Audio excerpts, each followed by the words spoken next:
Alright, so next we have is the S&R mode settings. So S&R sensitivity, by default it's set to high. We have high and low sensitivity settings. We can also change the colors. Red is for the resistance zones and green is for the sport zones. Make sure the smart money mode is set to S&R.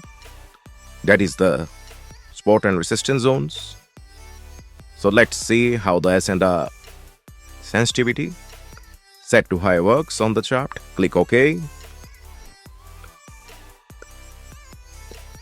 So we have the resistance zones here with the resistance volume. We have the resistance zone here with volume. And we have the sport zone here. We have the sport zone here with the volume. So this is the resistance and sport zones.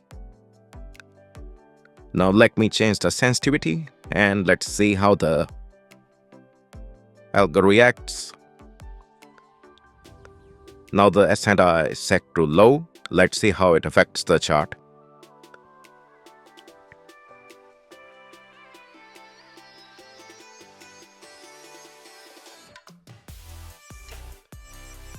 Okay, so now the S&R is set to low and we no longer have this zone. And we also got rid of this zone and we had this early resistance zones here. We had the early resistance zone and volume zone here. We also saw a break of structure here for the sport zone. So this is how the sensitivity works. You get a lot more earlier spot and resistance zones, and if we set it back to high,